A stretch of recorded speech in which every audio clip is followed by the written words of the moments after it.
I got you.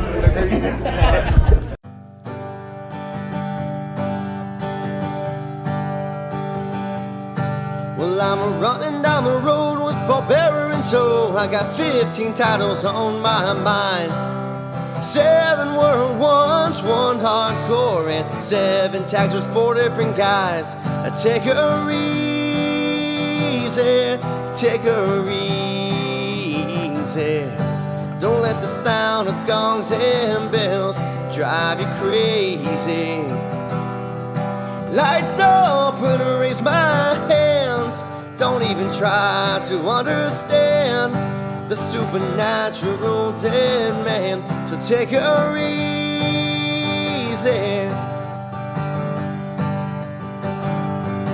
Well, I'm standing on the corner of Death Valley, California. Such a bright fire I see. It's my house, my Lord, burned to the floor. Lost my parents, brother, everything. Come on, Katie, please don't blame me. Paul Bearer took me in as his and tried to train me. Rarely lose, I usually win. I never thought I'd see you again. You opened up the cell and climbed in so freaking easy.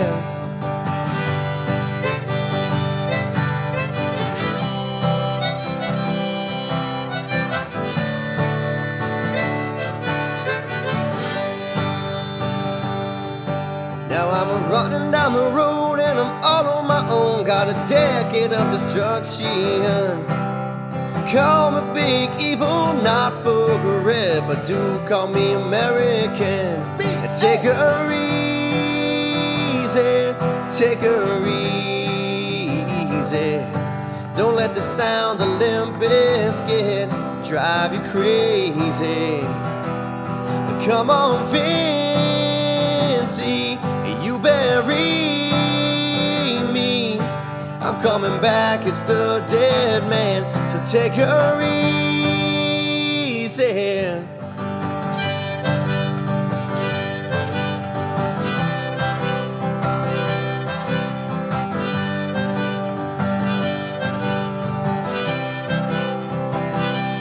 Wanna take her easy.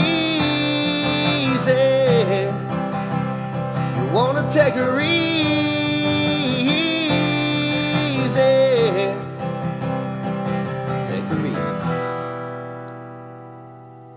All right, creatures of the night. Welcome to Talking Taker, episode 176 of our encyclopedic exploration, digging up the career of the greatest professional wrestling character of all time, The Undertaker. Merry Christmas to all you creatures of the night. My name is Alex Dorio, and I am not joined by my tag team partner, my wrestling buddy, Mr. Travis White, and I will explain why to you in just a moment. But so this was supposed to be our WrestleMania 34 episode that we were going to be bringing to you this week. But apparently Santa has left a little bit of coal in our stocking this year.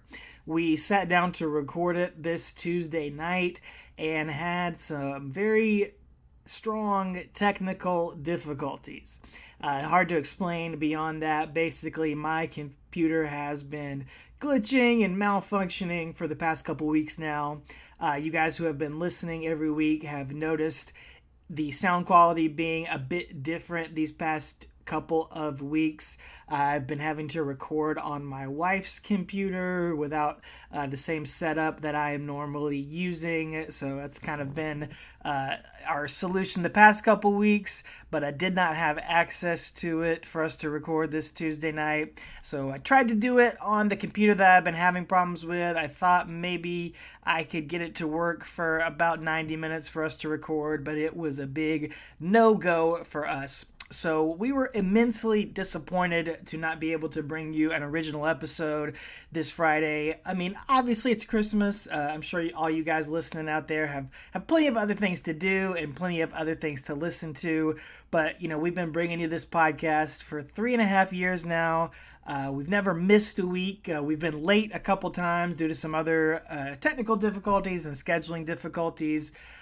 This one is both because not only did we have the technical difficulties, but even if I were able to fix anything, we really don't have any other time to record because of the holidays and our plans at work and plans with our families, etc., etc., etc. So we both got to thinking. We were trying to come up with some sort of content to bring you guys, and I decided to reach out to our friends from the Bottom Line Wrestling Podcast. You guys know them so very well. You've heard them on our show a few times, and hopefully you've heard us on their show a few times. We're talking about Mike and JV, and they go through the career of Stone Cold Steve Austin in much the same way that we go through the career of The Undertaker, and they have been our podcasting brothers now for a couple of years. We've gotten to know them. We heard about their idea and thought it was so cool that they were doing something similar to us, and like I said, they've been so kind to have us on the show and promote us every single week on their show. So they've just been awesome friends and collaborators with us over the past few years. So I reached out and asked them if we could have the privilege, the honor of rerunning one of the episodes of their podcast where we joined them on the show over here on our podcast feed, so that we could bring you some content that maybe some of you had not heard. And so we could put a new episode out to you guys, a new to you episode potentially. And Mike and JV responded immediately, said, yep, no problem. Of course, we'd be happy to let you guys do that.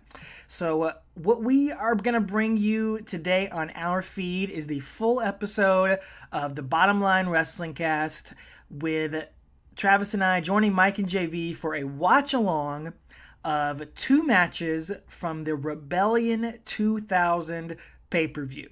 Now, this is a very important and interesting pay-per-view to our podcast, and that's why I think it will be kind of unique for us to bring it here for a couple reasons. Number one is this is actually the 20th anniversary of Rebellion 2000. Not Christmas Day, but this month.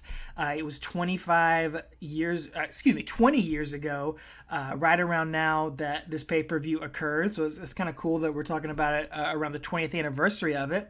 But you will realize, our loyal listeners who have been with us since the beginning, that we never covered this pay-per-view on our podcast, because this pay-per-view features a match between The Undertaker and Chris Benoit.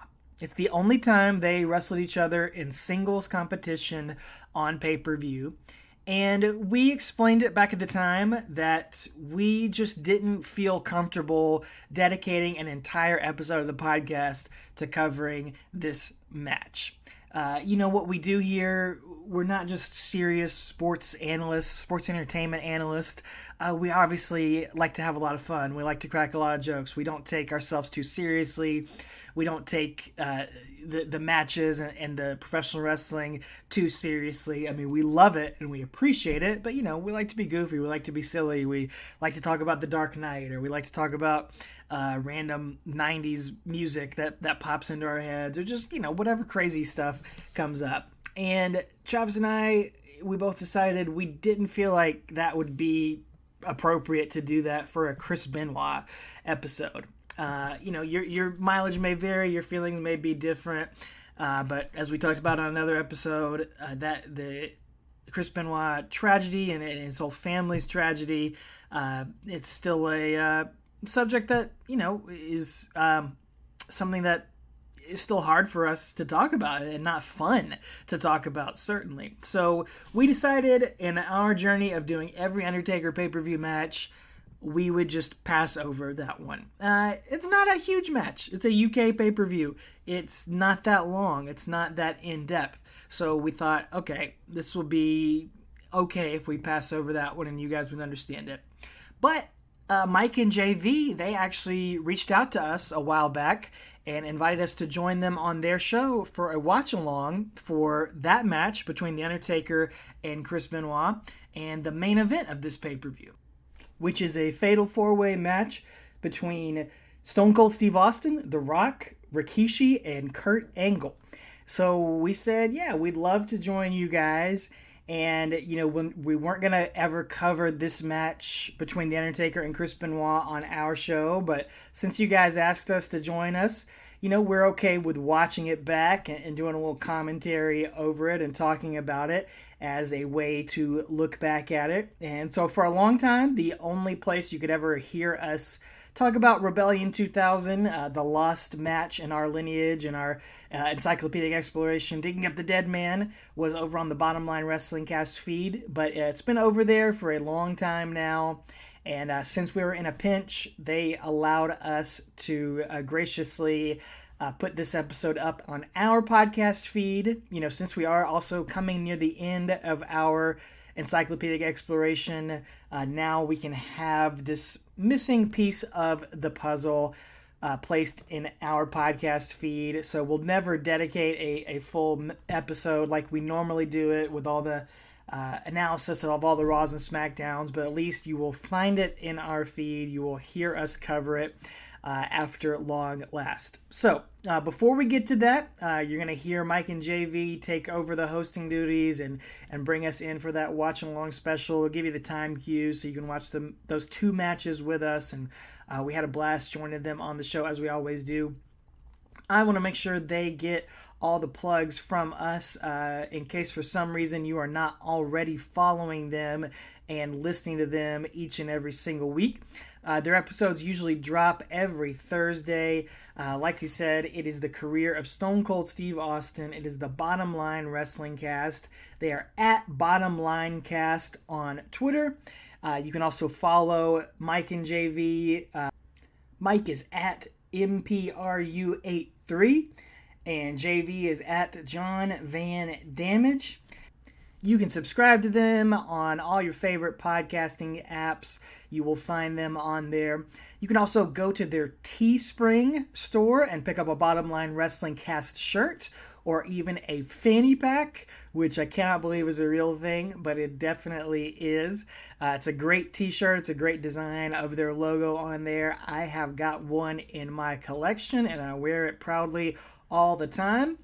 And they've also got another podcast, the ECW Extreme Live Cast, that they will plug on here on the show. You can get it. It is a Patreon podcast, so you got to pay $5 to hear them do 2 episodes of ECW Hardcore TV every single week.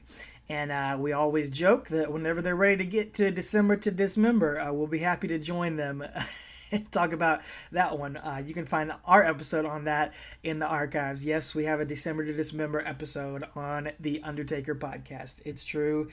It's true. As for us, we will attempt to be back with you next week with our regularly scheduled WrestleMania 34 episode. We are also planning a special watch-along episode with our buddy Watch-Along Tommy. We've got a special treat lined up for you with him. He is someone who's contributed a lot to our show, to all the listener comments that we talk about every week. He actually had me on his YouTube show a while back, and we wanted to make sure to have him on the show. He's got so many cool Undertaker stories, so we wanted to talk to him and do a watch-along episode with him for something special. So stay tuned for that. One of those will be hitting your podcast feed next week, so I'm not sure which one it will be, but we will, of course, announce that on all our social media pages. But without further ado, I just want to thank Mike and JV again. Want to ask all of our followers to please go follow them and support them and listen to them again for their gracious Christmas gift to us of letting us host this episode on our feed. Merry Christmas, Happy Holidays to you and all your family. And until next week, take her easy. Austin 316 says I just whipped your...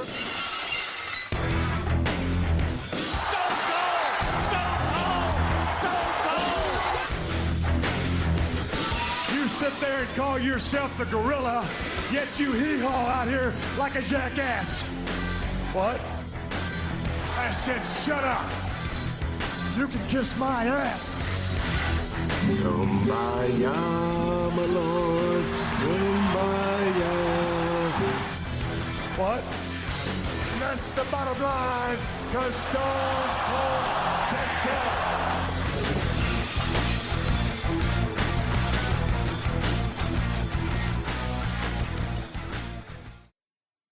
Welcome back to the Bottom Line Wrestling Cast, the career of Stone Cold Steve Austin. This week is a very special edition, and it's a watch-along with our pals from Talking Taker, Alex and Travis. I'm Mike Prue along with JV as always, and like I said, we got our special guest. And it's not the first time that you've heard them. They've been on our show a couple of times, so I'd like to welcome back Alex and Travis to the Bottom Line Wrestling Cast. How are you guys? Doing well. Thank you for having us on here. We appreciate it. We're, we've been brother podcasts with y'all for, man, how long have y'all been going now? We've been going since September of 2018. So a year and a half, a little over a year and a half at this point. And you guys been going at it for a while, a year longer, I think. Yeah, so. It'll be coming up on 3 years in August. Yeah, we're 2.5 years old, man. So.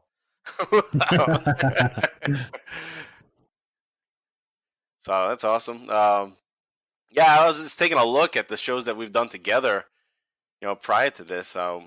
It seems like we do at least one every 5 months or so with each other. So we did one back in July, and that was just Alex came on this show and did the Fatal 4-Way from Capital Carnage, right? UK pay-per-view. And we also did the Buried Alive match from Rock Bottom in December '98. And then we did your show. Travis had some kind of situation, he wasn't able to make it, so we jumped in, did Fully Loaded '98. Stone Cold and The Undertaker teamed up against Kane and Mankind. And then just less than a month after that, in November, this past November, we did another Bottom Line Wrestling Cast for Fully Loaded '99, Stone Cold versus The Undertaker. So this is our fourth time together, and our second time as a Fatal 4-Way. Well played. Very fitting. And that's what we're going to have coming up on this show, is that we'll be covering the UK pay-per-view Rebellion from 2000, from, was it December? Yeah, the early December 2000, December 2nd. So we'll be covering that, and I'll give kind of a little rundown of the undercard, and then we'll get into the watch-along portion of this episode, which is going to be an uncovered match from Talking Taker. And that is the match between The Undertaker and Chris Benoit. So, exclusive here on the Bottom Line Wrestling Cast. Alex and Travis watching the match that they didn't want to spend the time watching when they did their episode. They didn't want to spend the whole episode talking about Chris Benoit, and that makes sense. For obvious reasons. Right.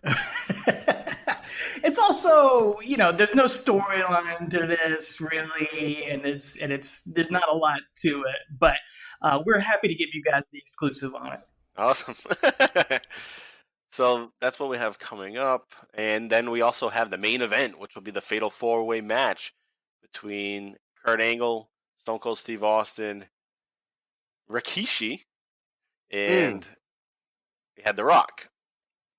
I believe Triple H was supposed to be in that match, but he was injured, some back injury, and I believe The Rock replaced him. I think Rikishi was still supposed to be in that match. But imagine if it was the other way: Triple H, The Rock, Stone Cold, and Kurt Angle. That's a big time match right there. Yeah, no, that's a huge one. That's a WrestleMania main event right there, man. Right. But instead, they were pushing Rikishi at this time. And they just kept him in the main event scene until they finally realized that we got to get him out of there. Get him dancing with Too Cool again. All right. So, I said to the audience, they probably heard you guys before, and if they've listened to an episode of the Bottom Line Wrestling Cast, they hear your plugs. But let's hear it from you guys live. So, where can you be found with Twitter and all that? Inform our fans here, our listeners. I think I did it last time, Travis. You want to take it? No, because I don't know all our Twitter handles. Yes. No, to be Fair honest. enough. Yeah, I don't know all of them, so no, that would be terrible for me to do it. I'll run it into the Well, ground. we are on Facebook, Twitter, and Instagram at Talking Taker. You hear me say it every week, Travis, but he's not on all the social media stuff. He's got 3 kids to worry about, so we don't blame him for that. But yeah, we're available there. And, we release our episodes every Friday or real late Thursday night, week by week, going through every match of The Undertaker's pay-per-view career. And you can find us pretty much wherever you listen to podcasts, Apple, Google, Spotify, YouTube, Podbean, iHeartRadio, Stitcher, all that stuff. And we are currently in the middle of 2008. We just wrapped up the Undertaker and Edge storyline with Vicky Guerrero, which, Travis, am I correct in saying that's probably one of our top 3 or so storylines we've covered in the history of the show? Oh, absolutely. Without question, man. It was insane. It was fantastic to talk about, wonderful to go over. And, I'm a huge Batman mark, and I bring out so much Batman as much as I can on the show. And we pretty much just set the table and knocked it down with this Batman references with Edge and Undertaker. It's been fantastic. So it was awesome. And we had to come to a screeching halt and go back to Big Show. Oh, jeez. No, the Big Slow. And he's going to be around for a while, right? Like 3-4 matches in a row? Yeah, like the rest of the year. Yeah, 2008 is literally 5 Edge matches and 3 Big Show matches. Jeez, the year of Edge and Big Show. Wow. All right, so check out Talking Taker. And they've been going at it for a while. You guys 141 episodes in this week? Yeah, this week will be 141, and I was doing some work on it earlier in the week. We've got about, I think, under 40 left, so we're on the home stretch. Wow. Jeez. We joked about this before. We'll probably be done around the same time, or or even before you guys. Well, we need to have you guys on our show another time as well before we finish it all out. So we'll figure something out. Yeah, awesome. But the show keeps growing at this point, is like with Taker still showing up, right? Yeah, I mean, we don't have an end date yet. Right. You Right, guys, it's crazy. yeah, you guys have the benefit of having an end date. We don't have that because he keeps wrestling, and if he's going to keep going in boneyard matches, he might go another decade. Exactly. Right. Yeah, right. Yeah, if they do, they can bring back people from so long ago. They can have another Mankind Undertaker buried alive match. He could finally have his match with Sting in a boneyard. Yeah, exactly. So there's so many ways to use this new format that they've used it before, but now it's going to be a thing, without a doubt, especially with the Undertaker. Oh, yeah, I agree. I think even when we get to a point where they're able to have normal wrestling shows again, I think they'll still do more stuff like this because it allows them to have even more creativity and flexibility. And like you guys said, use guys that may not be able to have a normal match anymore, but could still do something like this. Right. Well, I think what they should do is not do these on big shows like WrestleMania. They should make them network exclusive, so it's not so you don't have an arena filled with people watching something on a big screen. You just get everybody to watch it at home. Yeah, I think that's a good idea. Yeah, but it would be weird if you pay like $100 for a ticket and it's like, oh yeah, I watched the match on the Titantron. Well, like the Boiler Room Brawl, they watched it on television's ringside. They had like 4 TVs set up ringside, so yeah, like they were in a high school classroom. Yeah, exactly. Like you had a substitute teacher that she wheeled in the big laser gun. Right. Nailed it. Yeah. All right, so I'll give our plugs now, JV. We're at Bottom Line Cast on Twitter. You can follow me, Mike Prue, at MPRU83, and JV is at John Van Damage. Also, you can check out our YouTube channel, subscribe to that. We got a whole of about 12 people subscribed to that, so maybe that can grow over time. And all it is really, it's not any exclusive content. It's just our episodes. But some people like to listen on YouTube. It's another avenue to go to find your podcast. So check us out on YouTube, the Bottom Line Wrestling Cast. All right, so I do want to bring up, amid of all the things that are going on in the world. We're aware of that, and when we got on the phone here or on the computers here with Alex and Travis, we talked about all our situations, and we're all doing fine. We're all going crazy. It's funny to say that anyway. We're fine. We're okay, but we're crazy. I think that's the whole world right now. Just like everybody else, and we don't want to be doom and gloom about it or anything. We just want to say, everybody, hopefully you're following whatever procedures your state is telling you to, and you're not totally dismissing it, because people are trying to do their best to stay home and go crazy like many of us are. So don't take it for granted that, your life's more important than someone else, and your lifestyle is more important than somebody else's lifestyle. Don't be flipping out because you can't get a haircut while other people are stuck at home with hair down to their ass now. I don't know. But actually, I shaved my head, so I was like, screw it. I'm not dealing with this crazy hair. I'm shaving it off. That's awesome. Just buzzed it. Well, in the name of Stone Cold Steve Austin. I mean... well, I didn't go that far. Oh. But yeah, so we're doing fine. We don't want to just talk all about that, but we wanted to let you know that we did talk about it and make sure that we're all doing good here. No, So Bottom Mike, Line you Wrestling have more of Cast. more of like a ringmaster buzz cut? Yes, yeah, more Yeah, like okay. the ringmaster. Yeah. Yeah, that's accurate. I seen the picture. All right, so just wanted to bring that up, get that out of the way, and now it's time to enjoy some wrestling, some old school wrestling, going back to the year 2000, and it's the Rebellion pay-per-view from the United Kingdom, and it's going to take place in Sheffield, England. And what I'm going to do is I'm going to go through the undercard, and if anybody has any comments about these matches or any of the storylines at that point, just chime on in as I go through this. All right, so the show starts off with Mick Foley and Deborah arriving. So they made the trip to go over to England. They pull up in their vintage British car. I couldn't think of what the hell the kind of name of the car was, so I'm like, the British car. How very well it could have been cars like that in the United States back in the 1940s or something. But it's just a typical old-fashioned car that you see, and they pull up in that. And then you have the commentary team is Jim Ross and Taz. Now, Taz is dipping his toe into commentary around this time, being on Sunday Night Heat. I think he was on Sunday Night Heat at this time. Yeah, I think that's right. Yeah. And they had transitioned him out of wrestling. I don't know why. They ruined his character, like straight off the bat. He had that great debut against Kurt Angle at Royal Rumble.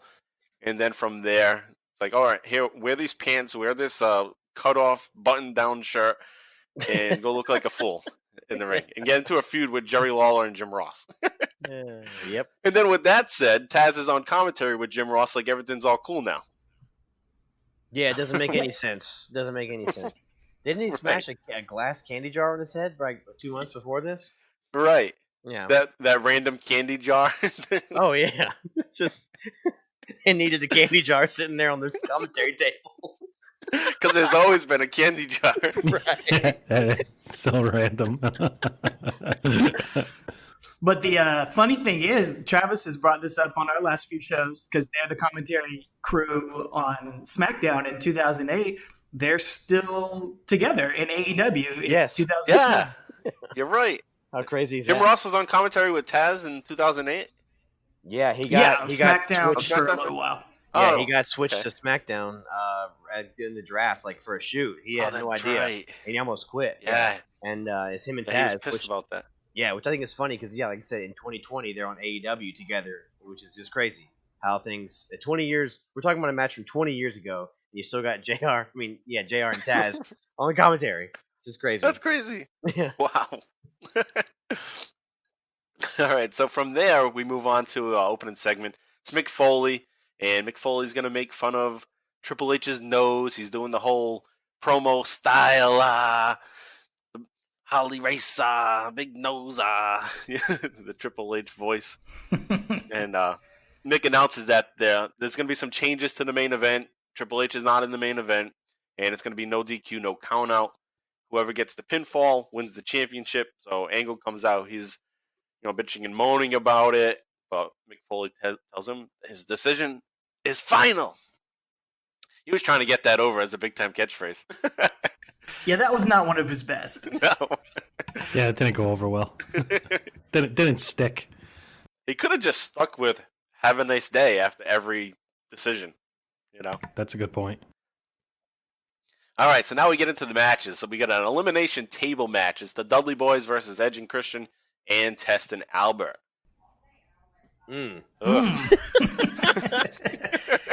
Not quite the Next, Hardy Boys, Edge and Christian and Dudley Boys. Something's not quite right here. Right. You expect the Hardy Boys to be in the match, but Test and Albert. Right. The only thing good about Test and Albert is Trish Stratus. But what happens in this match real briefly is that Albert gets slammed through a table. They're the first team to be eliminated, of course. Comes down to Edge and Christian versus the Dudley Boys, as you would expect. Dudley Boys win the match. And at this point, the Right to Censor is currently the champions.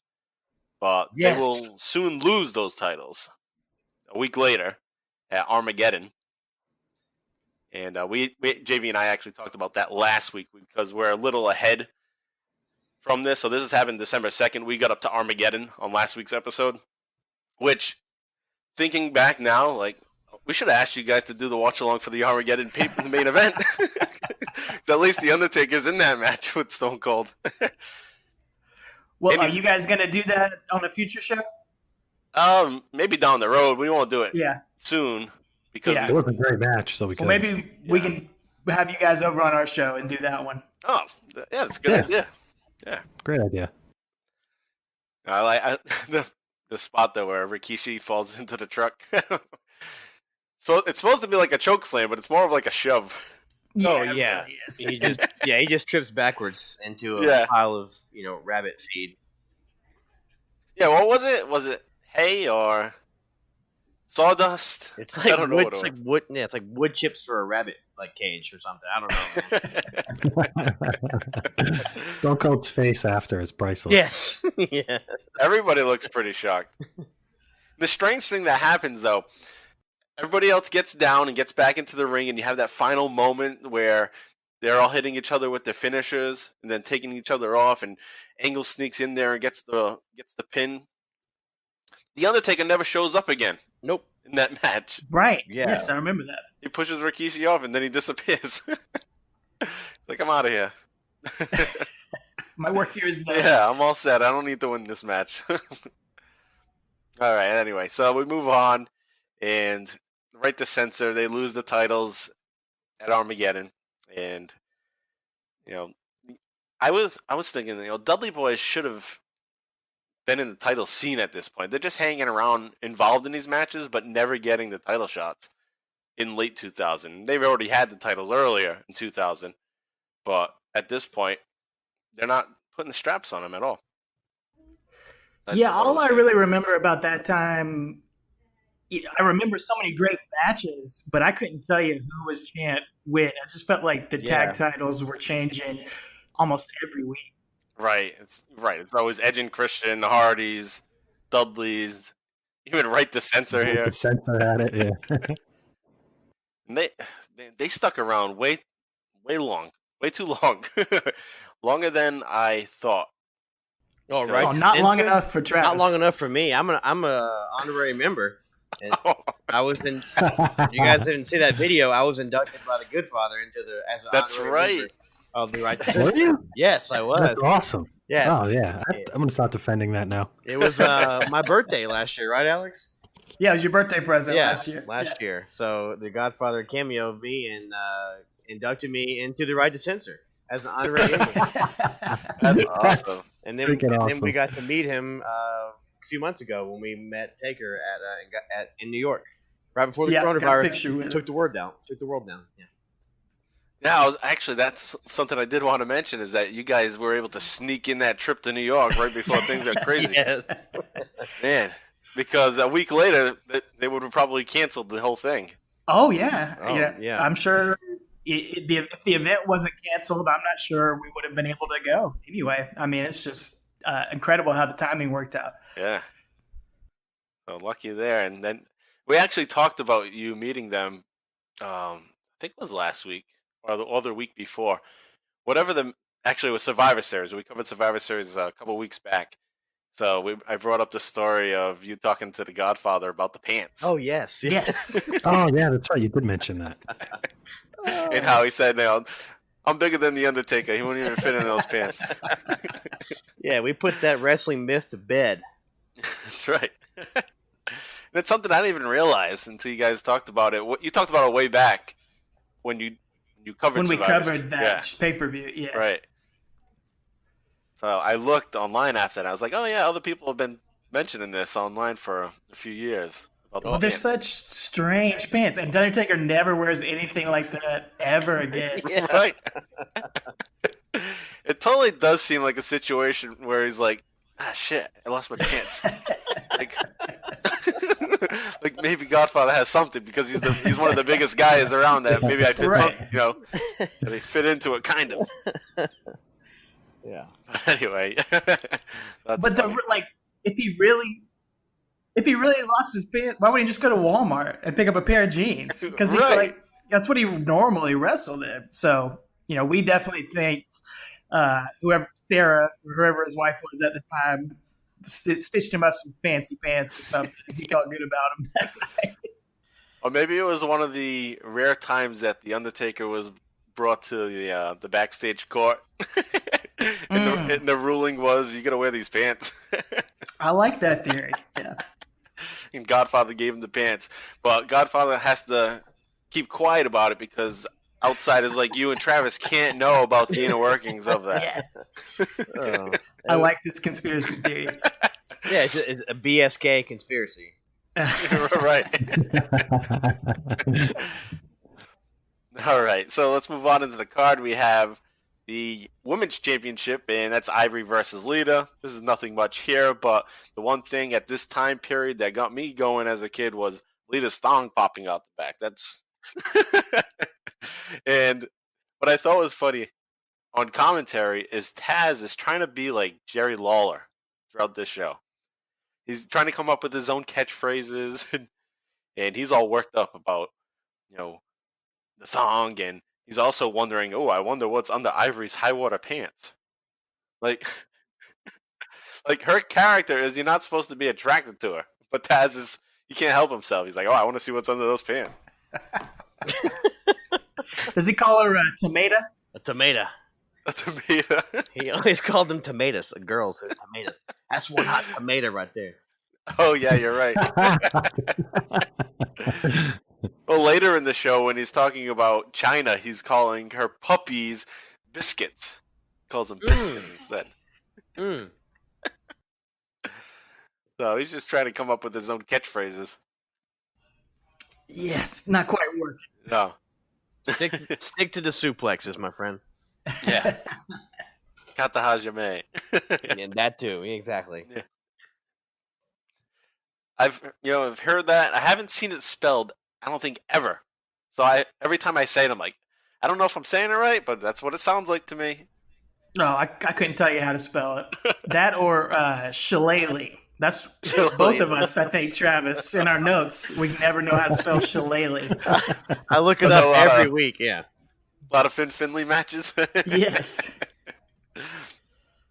All right, so nothing. That match really is nothing other than, just Taz on commentary. I spell Kata Hajime Tazzimission. Taz Mission. Taz Mission. There you go. Sorry, go ahead. No, that's all right. So one other thing that popped out, obviously, is like, wow, what a different culture 20 years ago was. Oh, yeah. It's strange, though, because you would think as time goes on, people would become more accepting of saying these types of things in public, but it's become the opposite. So, like, throughout the 80s into the 90s, into the late 90s, that's when it finally became acceptable to say those things. And then it reverted right back to the other way. Oh So yeah, it's the almost like we're pendulum is back swung into the backwards. 80s. Yeah, you Right. can't say these things on TV anymore, so at all or Right. in person. Yeah, it's yeah. Who knows? The pendulum may swing back the other way one day, but I don't know. Yeah, we'll see. But anyway, we move on from there. You have a hardcore championship match. This is the time where there's almost every single match is a title match. And you would think that'd be a Yes. great thing. Like, oh, yeah, it's a title match. It means something. But now it means nothing because there's so many titles. Right. Yeah. Sometimes less is more, not more is more. Right. Yeah, Exactly. I'm a big believer in that. A lot of times, less seems like more in wrestling. Yeah, definitely back to the days where it was just the IC title, the world title, and the tag titles. And sometimes there wouldn't even be one of those titles on the line. So it just made it exciting. Like, I'm going to see something special possibly. But at this point, But nothing special. I tell you what, at this point in time, late 2000, hardcore champion Steve Blackman was one of my absolute Absolutely. favorite wrestlers, and Travis can attest to that. Yeah. Oh no, he was awesome at this point. He's found his groove right here. Yes. There's like a 3-month window when he was awesome. Oh yeah. So in this match, he retains against Perry Saturn, and I was surprised with the wrestling because it's usually pretty hardcore with Steve Blackman, but he's actually wrestling with Saturn, and that's probably thanks to Saturn. Oh yeah. Kinda carrying he the was a match. mechanic in the ring. I love Saturn Right. back in the day. So it's actually a decent match and not the typical hardcore style match until the very end when he kicks him in the face with the steel chair and gets the win. And then from there, you get another title match. It's the European Championship, and William Regal is the champion, and he's back home. He's back in England, and the crowd doesn't really seem to care about Regal. Maybe it's like 50-50, but it's coming across like they don't like him. So they're booing him, and you got a lot of thumbs down. And Regal heads out there. He starts talking crap to the audience. But what I did notice, and I posted a tweet of this the other day as I was watching this, and just out of nowhere, I'm just glancing up at the TV. I see Harry Potter. I was like, all right, that's got to be Daniel Radcliffe because they're in England. So I pause it, take a look at it. It's Daniel Radcliffe, and it's Matthew Lewis, who plays Neville Longbottom in the Harry Potter series. Oh, no shit. So they're in attendance there, and this was actually just days before they filmed the first film. I was gonna say, didn't it come out in 01, I think, or 02 maybe? So they had to have been just filming it at this point. That's crazy. Yeah, this was, I guess, a present from the production team to bring the kids to wrestling prior to shooting. So Yeah, you blew my mind with this when you Yeah. posted it. I could not believe it. Like, at first I thought, no, it just looks like them. But you zoom it, I mean, that is them. That's them. Yeah. Yeah. So I believe it was more than them. It wasn't just the two of them, but that's what we see on camera. But it was like most of the kids were brought to the show. That's awesome. Yeah, and he actually, I looked online, and obviously I'm not the first person to notice it. So there have been many other posts about it, and I guess Daniel Radcliffe had said something about it a few years back that he remembers going to this show. Wow, that's awesome. Yeah. He called it Insurrection, though. He got the name wrong. That would be the next pay-per-view. Oh, okay. Close enough. Yeah, he was there. We see you. We know you were there. Yeah. So anyway, Regal gets the 3 count, but Crash's foot is on the rope, so we're going to get a strange little scenario here. You're going to get Molly Holly, who tells the ref that he was cheating, and his foot were on the rope, and so the referee starts the match over again. And Crash goes for a roll-up when Regal is kind of like, what's going on here? So he gets the sneak-up roll-up and makes the 3 count, and Crash wins the European Championship. This would be short-lived because Regal is going to get it right back the next night, or the next Monday on Raw. And JV and I, we did cover that last week, but here it is. Crash Holly, European Champion, just to work the European crowd, basically. Yeah, that's it didn't seem to work because to pop the crowd just so they have a title change, so something exciting happened, basically. right, yeah, exactly. Yeah, because these are essentially like house shows, really. Yes. And then after the match, Regal attacks Crash and Molly, and he actually like stomps on Molly's head, which I thought was pretty brutal. Oh, wow. Yeah. So Regal actually takes the belt with him and leaves with it, which is funny because they probably told, just take the belt. Don't even let Crash pack it in his bag. It's yours the next night, so just keep it. Just hang on to it. You didn't really lose. And then we go on. We have Eddie Guerrero and Dean Malenko, the Radicals, against Billy Gunn and China. And they recap. Yeah, definitely yikes. Billy Gunn and China. That is probably one of my least favorite things going on at this point. The one Billy Gunn. The one. Another singles push failed. So they go back and they kind of recap the whole Eddie Guerrero cheating scandal when GTV caught Eddie in the shower with Victoria and Mandy. Who is Mandy? Mandy's the blonde. But Victoria, at this point, she wasn't wrestling at all. Yeah. Right. And now that he's not the Godfather anymore. That's right. They're off doing their own thing. So Eddie gets caught. China breaks up with him. All that, whatever. So they have their match here. Billy Gunn's going to get the pinfall on Dean Malenko. And as I said before, this is when Taz is going to call China's guns her biscuits. Those aren't cannons. Biscuits and gravy. Biscuits and gravy. All right, so actually, China's not even in wrestling gear either. I thought was funny. She's wearing white boots, black bike shorts, and a white tank top with the British flag on it. Wow. And this might sound crazy. I don't know where you guys stand with China, but at the time in 2000, at 17, and growing up seeing her the way she was when she first came in, I was just never a fan of China. I always thought she was ugly. But now looking 20 years later from a 37-year-old's eyes, I'm like, China's not bad.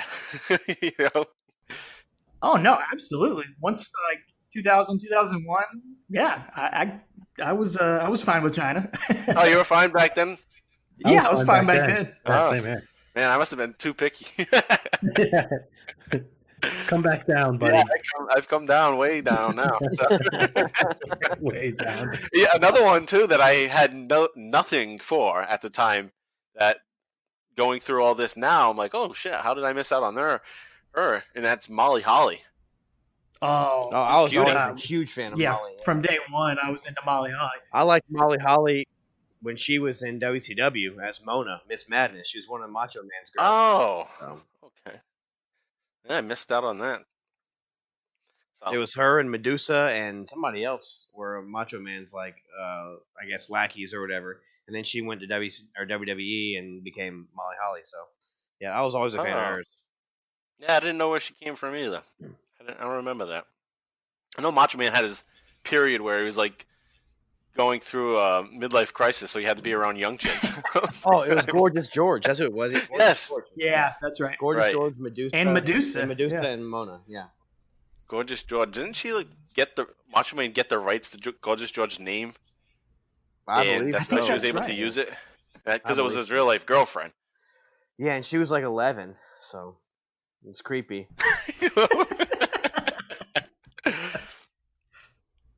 All right, let's move on to the next match. Yeah.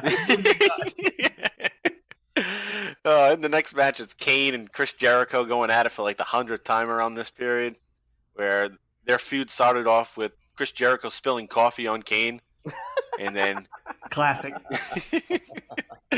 And then Jericho's like, "Hey, I'm sorry. I hope I didn't burn you." Oh, sorry, man. And then Kane, from that point, is mad at Jericho because Jericho's good looking and he's hideous and he wants to rip Jericho's face off. So that's where we go from there.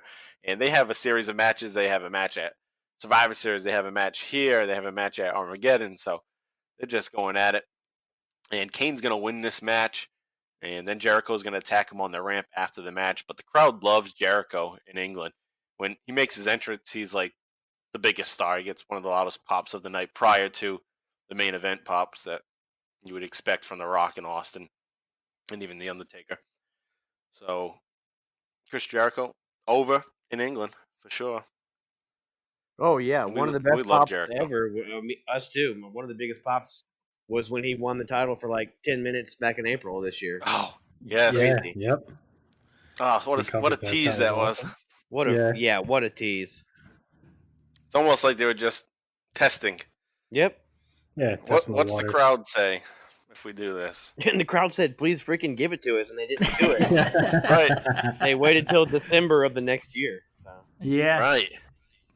And at that point, he wasn't. I mean, they built him back up, but he had lost some steam going through some of those feuds in the meantime there. Sure. Yeah, I can't remember. Did he ever win the title as a face? Or was he always a heel? He was always a heel, I believe. Yeah. That's crazy because of how big that pop was. Yeah. Right. When you say April 2000, how Mhm. over he was, and yet he was always a heel when he won the title. Interesting. And then one last match before we get into our watch-along portion. It's the WWF Tag Team Championship match. Right to censor. And the team that was missing from the other match, the Hardy Boys. The Hardy Boys should have been in that other match. But here you have Right to Censor and the Hardy Boys. And you're going to have the Right to Censor find a way to hang on to the titles again, which is happening over and over again. They're defending their titles every show, or whether it's Raw, SmackDown, and they keep sneaking out victories. And I did want to say something when we were talking about Right to Censor earlier, and how Travis is a member of it. The only reason why I kind of have this disdain for them because they're on so much and so often throughout the show, because there's so many members that have their own matches. And when I'm trying to take the notes, being in quarantine with my family, I usually do this when the kids take a nap, just take my notes. But my wife's still lingering around, and she hates hearing their theme music. She gets pissed off every time. So, like, I'm at the point now where I see them come out, I have to, like, hit the 10-second forward thing until their music ends. Because she's like, shut that off! You're going to wake up the kids! You're going to wake up the kids! The gimmick still works 20 years later. Yeah. Yeah, no kidding, right? It heals. Timeless heels, baby. Timeless. Yeah. And all it took was music. Yeah. Not only that, but you also took great characters away from us. Val Venus and The Godfather. You took away the hose. To wear. That's what Godfather said when we met him. He said he hated it because he didn't get to be the Godfather anymore. Oh. Yeah, so he was hating on it. That's funny. All right, so the match goes on, and just kind of recap real quickly so we can move on. Is the Right Sense wins. That's all. Nothing else to say. That's it. Beautiful. All right. Yeah, nothing special there. But now we're going to get set up on the WWE Network.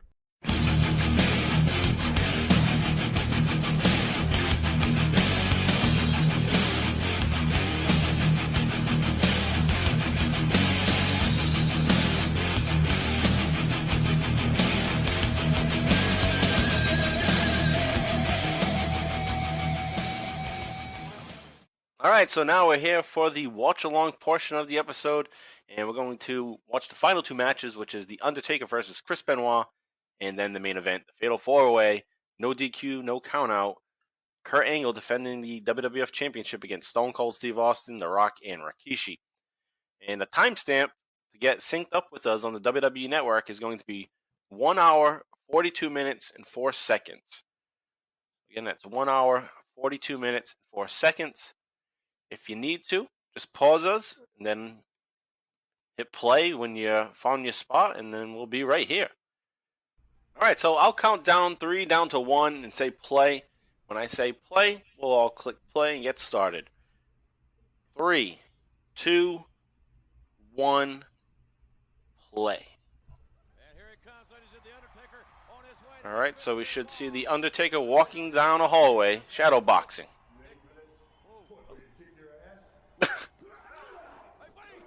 About that. You ready for this? There they are. You ready for me to kick your ass?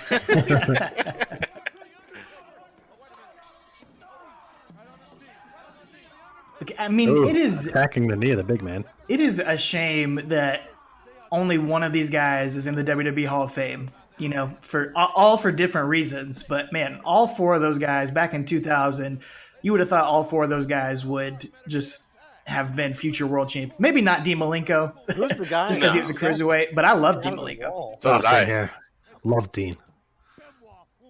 I liked Perry Saturn a lot too. I just thought it's the Rings of Saturn back in WCW. Yes. That finisher was just so sick.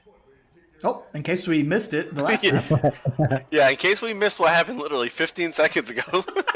I'm glad you guys are confirming I didn't misclick anything. I'm like, did I just misclick like 15 seconds earlier?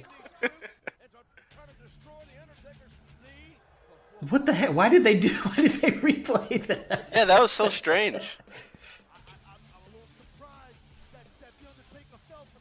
You know, I can't tell that this is in the UK because they don't have the giant phone booths and the double-decker bus out there that they usually have for every UK show. Where's the standard UK props? You sure we're in the UK right now? Yeah. Right, just looks like an episode of Raw.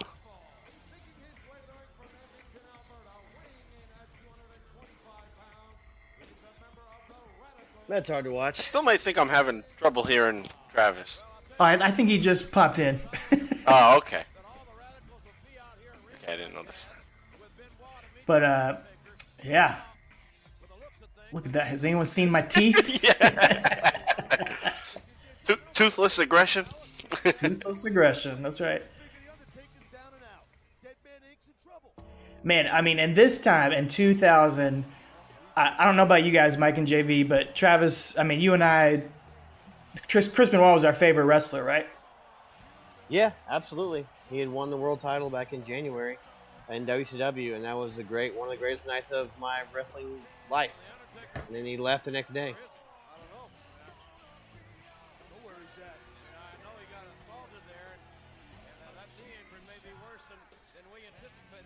Is he gonna make it out? Limping, possibly?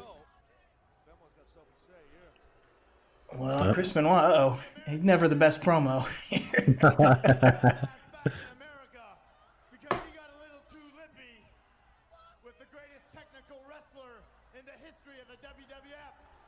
I think Travis is having problems hearing Mike.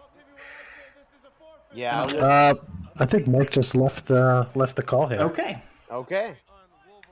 He's joining back in right now though, so I don't think we have to reset or anything. Not much going on yet here in the match. Yeah, Chris Benoit arguing with old Timmy White, trying to get him to count Undertaker out, I believe. But you can't count out the dead man. No way. Oh, look at that sign. Dyslexia 613. That was great. That's a classic Attitude Era sign. Oh, that was great. Yeah, Benoit at this point, he had been through Fully Loaded, and that match was that whole pay-per-view With Triple was H, great. yeah. Pay-per-view was fantastic.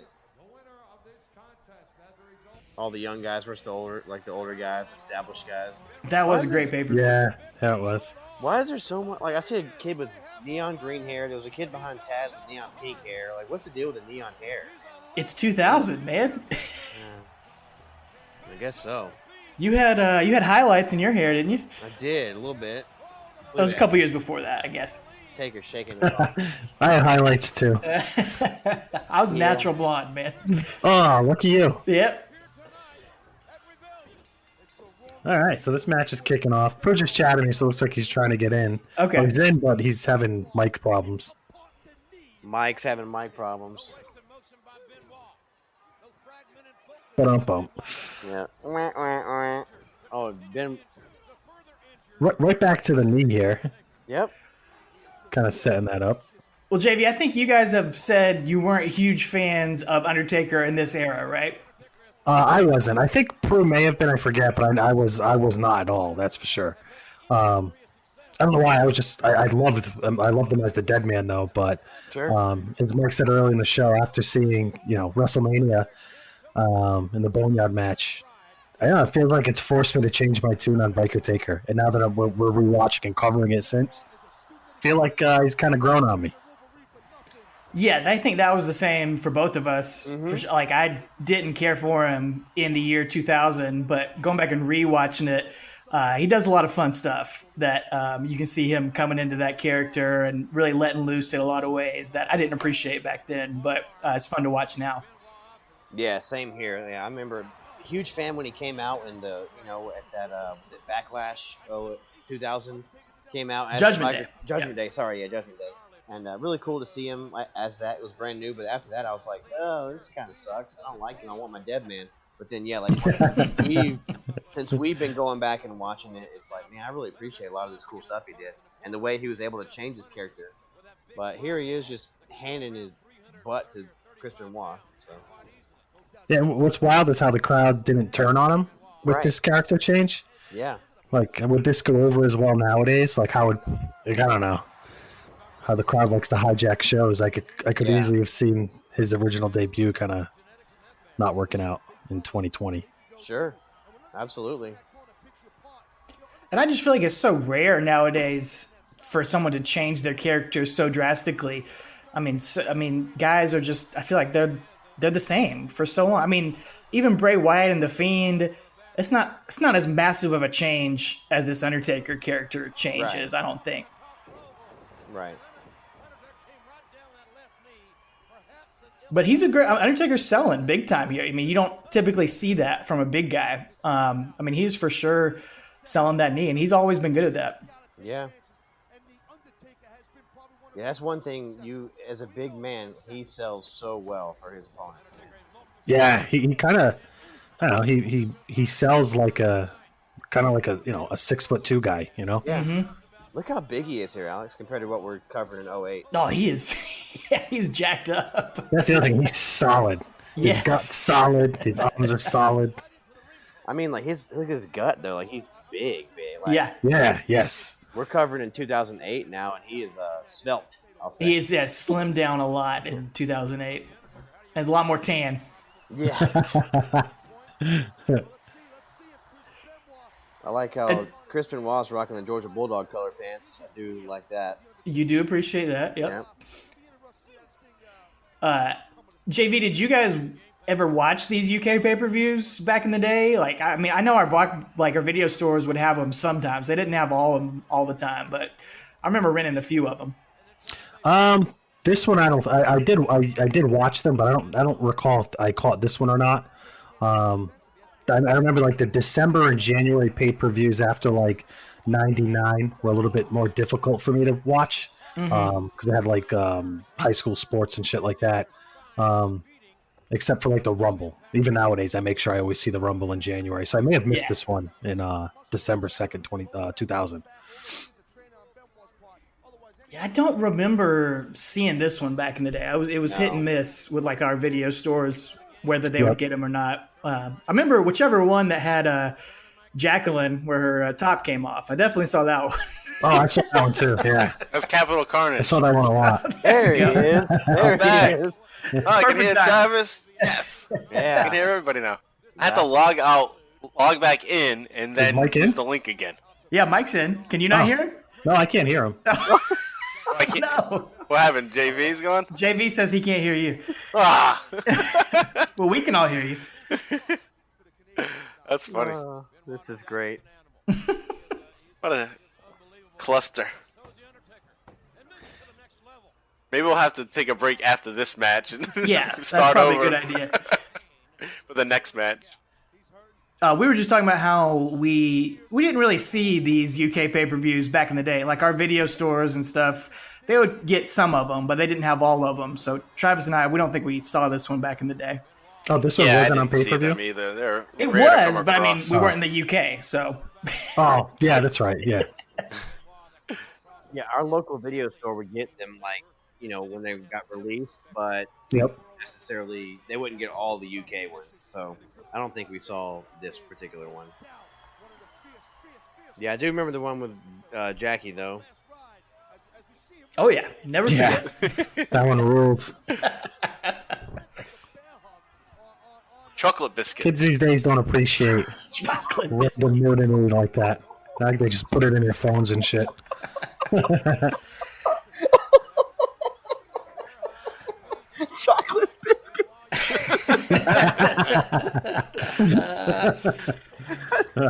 Undertaker with a rare bear hug there. Terrible. Haven't seen that from him too often. No. What are you guys at time-wise? Because I may be off. 152, 40, 41, 42, 43. Yeah, I'm dead on with you with that countdown. So. All right, I should be. 152, 51, 52. All right. Yeah, I was off a little bit. I just seen an Irish whip. No, I guess they're trying to sell Benoit's lower back injury here on commentary, Taz. And oof. All right, so with all my trying to get back on here, I haven't seen much of what was going on, but It's not a bad match, to be honest. looks like a technical match. A lot of Good psychology. Benoit's working the left leg as they started backstage, so it's good stuff. Yeah. right, yeah. So that's good. I set up that. Like, Travis and I on our show, we've talked about, we don't go back and watch a lot of Benoit's matches ever since, everything went down with him in 07. But gosh, he's so good. He's so crisp, so smooth. I mean, I forget sometimes how great he was. Yeah, it's really easy to forget that's what makes it in light of all the dark stuff that happened after. But man, he was definitely an A+ worker. Oh yeah. Right, he was the guy. When I wanted to be a wrestler, I wanted to be him because I'm 5'8", just like he was.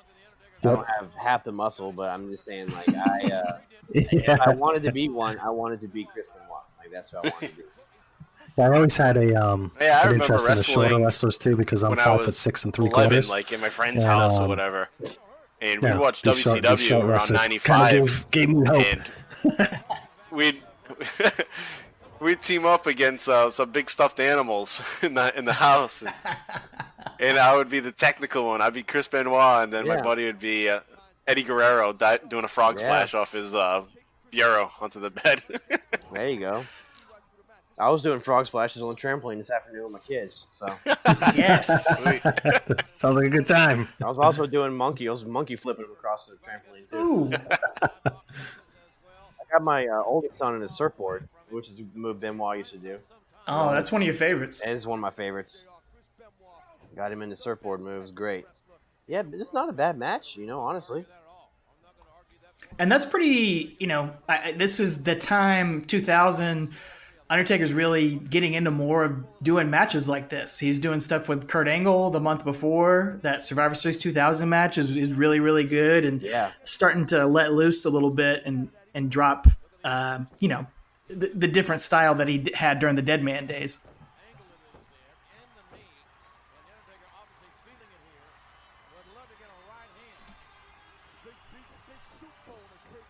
Tim White, man, what a referee. He's great. Yeah. That's my Uncle Tim. That was a hell of a counter by Taker. Oh, yeah.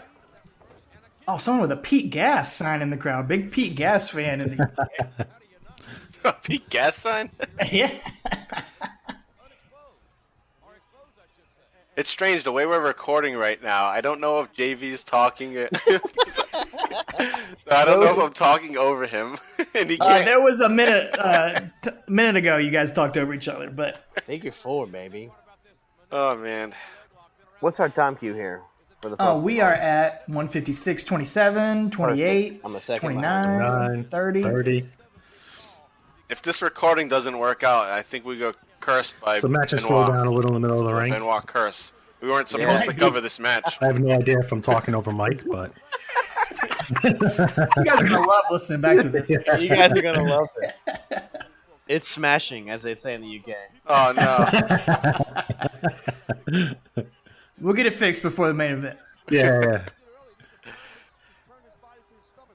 Kurt is Yeah, this my is gonna be a shit angel.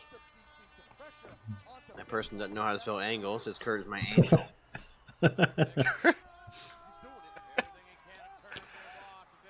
That's part of the fun in 2000 is just reading signs. Yes. Yes. I miss it, man. Alex always talks about on our show how that's how you know you're over, because anybody can buy a T-shirt at the place, you know. But if you got to go to the store, get a poster, and write on it, make your own sign, hand make it, and bring it with you. That's how you know somebody put the time into doing that for you as a fan, you know. So that's how you know if you're over. It's pretty cool. Yeah, absolutely. Yeah, it is. A lot of these fans are like marks for themselves and will put their own name. Yeah. Yes, that's also fun to see too. Like, hey, I'm Mike. Yeah. Good for you. The guy behind me can't see. Right. There was one sign right in the middle. Dyslexia. Dyslexia 316. Yeah. No, it's Or 631. Yeah, Yeah, excuse me. 613, whatever. Yeah. Pretty creative. They should have spelled dyslexia backwards, and then we'll all be confused. What the hell does that say? We just got like a 2-second wide shot of the arena. Yeah, that was strange. Oh. Oh, here it is. The big headbutt to the knee. Oh, Very yeah. creative there. Yeah, going after the knee, so that works. Good spot. Of course, that's uncomfortable to see him do that headbutt nowadays. Yeah. Oh, Undertaker wins with a roll-up. Wow. Wow. Wow. With the cradle. There you go. Benoit is pissed. Chris Benoit is at this point touting himself as the best technical wrestler, and Yes. he got rolled up here. So he's heated. Not a bad little match, though. No, it wasn't. A good length of a match, too.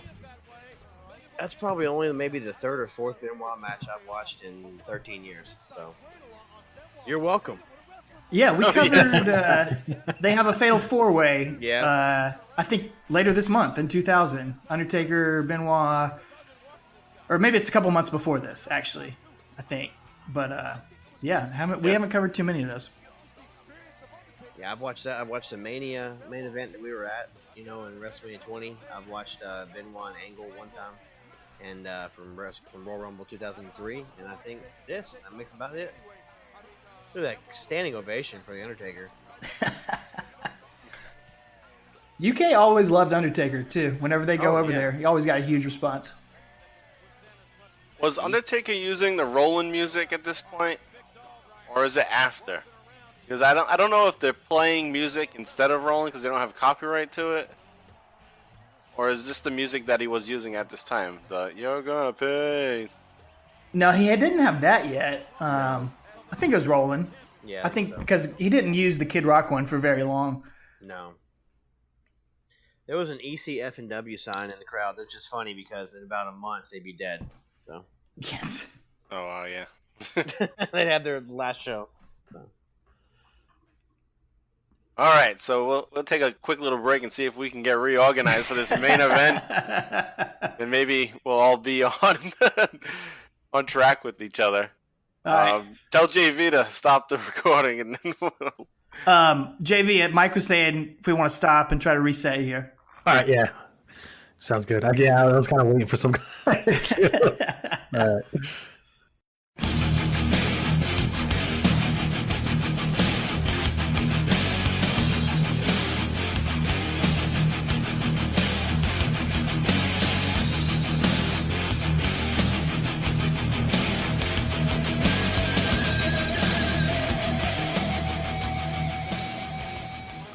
All right, and we're back, and I don't know if you actually watched that last match with us or not. We had some technical difficulties throughout it where we couldn't hear each other. We'd all be in the room, but JV wouldn't be able to hear me, or Travis wasn't able to hear me, and it was just, it was A shit truly show. a truly There's a common denominator there. Yeah, it's me or something. I don't know. It was a true fatal four-way. And like I said, you may or may not have that. So in case that you didn't, we'll just briefly recap what happened in that match there. It seemed like the only one... Actually, Alex and Travis were the only ones able to watch that match. We saw the whole thing. Yeah. Well, it was a Taker match, so we had to, I guess. Yeah, that's right. Right. But I think you said, Mike, that it's just the Chris Benoit curse, man. We really weren't meant to record that, but I don't know if anybody heard it, but it was a really good match. All things considered. Sure. Yeah, Yeah, Benoit Undertaker worked on the wins. leg. Yeah, Undertaker wins the roll up at the end there, so gets a win, but Benoit doesn't lose any shine over it. So No, and it fits Benoit's character at this point, where he's this technical wrestler, but he's also losing matches because he's overzealous maybe. yeah, His abilities, and he thinks he's like this untouchable guy as a technical wrestler, but he keeps happening to lose to guys that are not really considered to be technical wrestlers. Like here, it's The Undertaker, but also he lost to Stone Cold Steve Austin in a match right at the same time too, on Raw. That was a good match we covered. Yep. Oh man, those guys always had good matches. yeah. So good stuff there. Hopefully, if you didn't watch it with us, if the audio didn't work out, because I feel like it's going to be a pain in the butt for JV to kind of mangle this all together. But I will try. I will try my best. Or even if it's just you got audio where you can't hear me, then fine. You don't need to hear me. I talk enough. It's time for to hear some other people. But so hopefully that worked out. And if it didn't, then go back and watch it. And decent 10-minute match, and you see the Undertaker pull out the win there. All right. So with that said, now hopefully this main event will work out for us. So we're gonna get set up at the 2-hour and 20-second mark, and what you should see is the graphic for the Fatal 4-Way.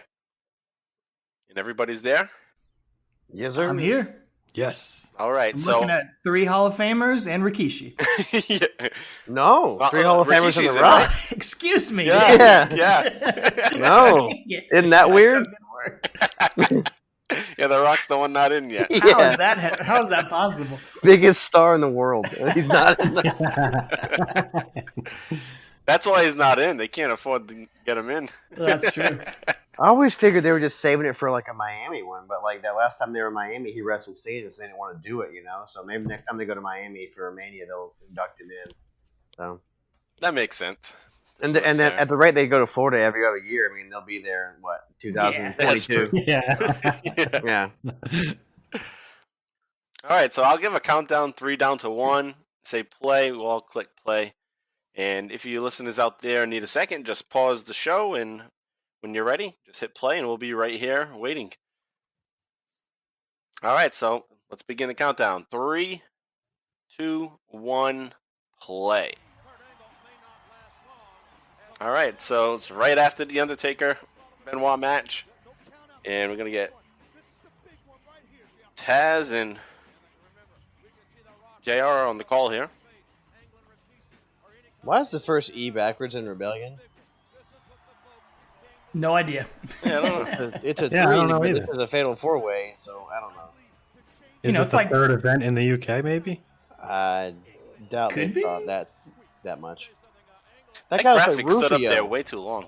It's the same reason the Dudleys and the Hardys have Z's on the end of their name, because it's And his attitude, Taz baby. has another Z in his. too. Yep. That kid. Did you say you saw Rufio? the kid with the pink hair in between Taz and JR is like Rufio. Rufio.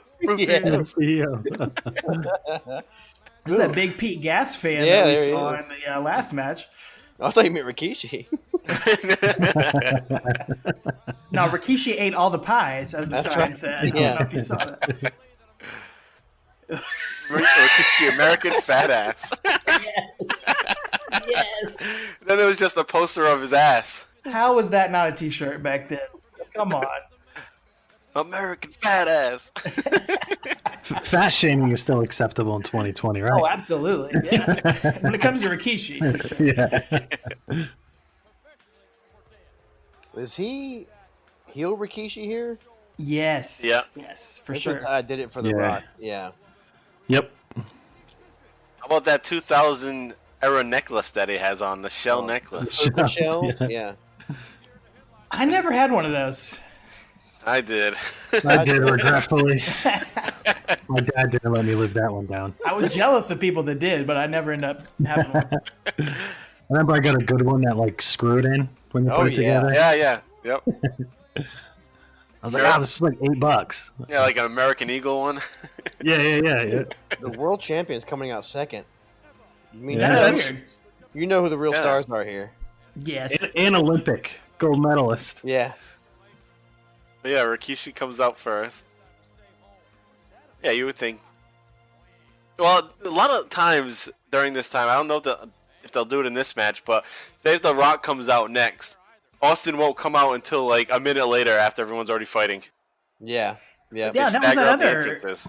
Strategy. show we did Oh, with Austin Kane, Mankind. Yeah, Yeah, Austin doesn't come out till like 2 minutes into the match. right. Yeah. Oh. So here's The Rock.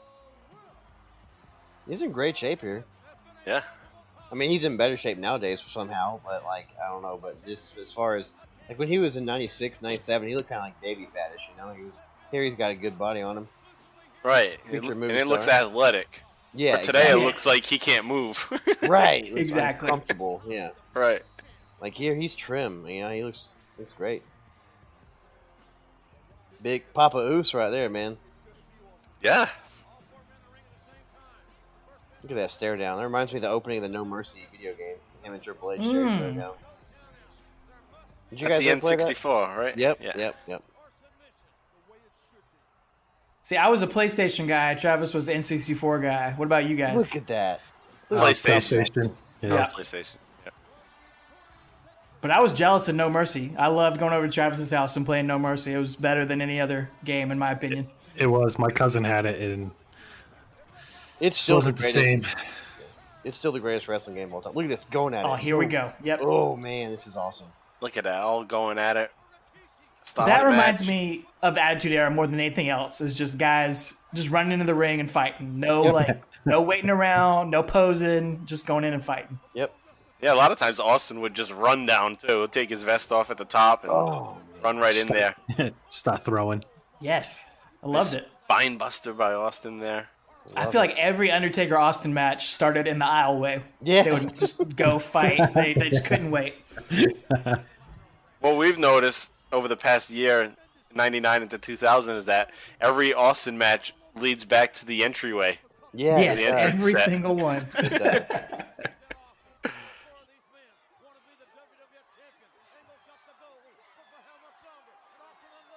And this is what a Fatal 4-Way should be, in my opinion. It's just action. Like, Right. nobody's sleeping on the floor. You got two guys paired off and fighting all over the place. That happens way too often today. It does. Somebody's I agree. laying down. You can't be laying down for a half hour. Well, it's because the match is about the spots nowadays instead of the story. So I mean, Right. it's not. Yeah, it is what it is. It's a different style, but the best Fatal 4-Way. I mean, one of the best ever was that one we covered. Alex, what was it? Not Canadian Stampede. Final what the- Four. Final Four. Yeah, in '97. Good Yeah, heavens. Austin, Vader, Brett, and Undertaker. Just That so was awesome. good. So So good. good. Oh, I would match have to put that up there as one of our favorite moments too. Austin's Yeah. era. It's just, I mean, there was non-stop action from all four of those dudes. Look at this Rock and Austin teaming up on the Fat Man. That Final Kurt Four Angle's match. outta here. Oh yeah, Kurt took his belt and he's out. I always love that, the run from behind, clothesline the guy as he's Yes. trying to leave. Yeah. Kurt Angle, I mean, such a natural for the pro wrestling business, too. I mean, he took to it so quickly. Oh yeah, he did. It's crazy. It didn't take him any time at all. Develop Oh. a character and Yeah. And he's coming in with the gimmick or the character of one of the lamest gimmicks ever. Of Right. of being an American hero, gold medalist. They've tried that before in the past, and no one cares. But he found a way to get people to hate him, and it He worked. made it work. Well, and he talks about in real life, like he thought he was going to be the biggest baby face ever, and he didn't understand the business. And Vince was like, "No, they're going to boo you." And he's like, "No, they're not." They did, and he took it though, and he turned on the crowd, and he made him in the palm of their hand. Man, he's great. He's great. Oh, did you see that Undertaker take your last ride symbol? Audience. Nice. What do you guys think about The Rock's boots? We talked about this last time. I don't like the back of those boots. I've never liked the back of his boots. Yeah. Only his calves showing. Yeah. Which looks like the only part he doesn't work out. So let me show them off. I hate his boots, but you know what though? It was unique to him. Like nobody else had those. So Yep, you're right. So that is cool that it stands out. You know? And this was unique to Rikishi right here. No one else had that. No. Well, eventually, who used to do it? Terry? The cat? The cat. A lot of the divas have done it, I think, throughout the years. Tori, I think, did it, yeah. Well, The Rock would get yelled at right now. He's not doing it toward the hard can. That's true. That's weird. 2020. He didn't even hit him. Nope. Elbow drop comes down and just hits the mat. Oh, elbow from Austin. All right, we're going to get this spot. You couldn't quite tell he did that. No, I didn't notice. Me neither. I didn't notice the low blow. No. One thing I did want to say about Rikishi's his ass spot there, stink face, is that you were saying that other girls did it, but it's not the same when it's some little ass. No. Like some nice little ass. Like, yeah, it just becomes weird at that point. Right. Yeah. Like, what are you doing? Fawning in her face or something? Like, Yeah, it's like I shouldn't be watching this. Need to see a really fat Samoan guy doing it. That makes more sense. Oh. I'll tell you what, it is weird to see Kurt Angle with hair. Yeah, it's sure just is. like I associate with him being bald so much, and he was for so much of his career. His head's bigger now too. That's true. Yeah. I guess that comes with age though. Like your head gets bigger. He's also like a hunchback now too. Yeah. Most surgeries, I'm sure. He always looks like he got stung by just got stung by bees before he gets Yeah. All right. I'm not the only one that thought that. Here it is, man. yeah, you get the stare WrestleMania down. main event. That's right. They're already starting to build. It looks like it. Yeah. Ah, right here we go. Back and man. forth. I mean, That's is it awesome. ever going to be to this level again? No. No way. No. I don't think for us it will ever be. Right. Did you guys? That's true. Have you guys had a moment in the last 20 years since this that there was two guys that you thought could be like Rock and Austin at the same time? Maybe Cena and CM Punk Thank for a you. little while. Yep. Yeah, that's what I was thinking. The first two names that come to mind. Yep. But too bad I that think- didn't last. I think it could have been. I really do if they'd have tried. Yeah. I mean, as close as you're gonna get, but then they just backed themselves. The to a fact corner. those two didn't main event a pay-per-view is just ludicrous. Well, they had. What match did they have? The Money in the Bank. They had Yeah. that. but Yeah. That That could have was a been big match. could have been WrestleMania. It could have gone on much longer. It That's what I meant. Like a WrestleMania main event. Well, Yeah, it yeah, could have been the WrestleMania 27 main event, but Yeah. I Yep. digress. Well, the Miz got it instead, right? Yep, we were there. We were there. Oh, you were there? Ah, That's the one. Awesome with the Miz. song. I mean, I don't mind the Miz today, but Miz then, not the same. Oh wasn't man, ready. Wasn't I was a ready. in my huge opinion. mark for Miz Oh, back. we Oh, did. right. Ah, I We was. did like the Miz back then. We still liked him, but I like Punk more. He was the biggest heel, and he should have deserved Yeah, that for spot. sure. So, but it is what it is. Look at Errol Hebner, your favorite referee, guys. Oh, I hate that guy. I Mike's boy. I know. Angle slam. Yes, sir. Just Oh, a nice. Great move. Olympic slam at the time. Yeah. When does it become the angle slam when he goes to TNA? No, it's in It is WWE. in WWE at some point. Yeah. Yeah, I think that's what they call it during his Lesnar match. At least I've watched Yep. that a couple times. Yeah, you're right. You're Yeah. right. Yep. Now Roderick Strong uses it in NXT as like a transition move. Yeah. That's the Man. worst. Anytime Stone Cold hits Boom! something, this crowd wakes up. Oh, Edge and Christian. Okay. Yeah, they've been with Oh, they're with Kurt Angle. Angle. Yep. Yeah, that's right. Team X. Team Eck. Little lackeys. Mine and Their- Alex's their favorite skits are hilarious. was Team Wreck when they had William Regal and Rhino with them too. And a couple months from now, so you'd have the W for William Regal, and then you have the R for Rhino, and then you got ECK for these three. It was Team Yeah. Wreck. Oh, it wow. was great. Oh. Oh, The Rock with a A 1-2. Oh no. Oh, Edge. Rockstar Edge. there's no DQ. All leather. Oh man. Yeah, dude. Christian with hair looks weird to me now too.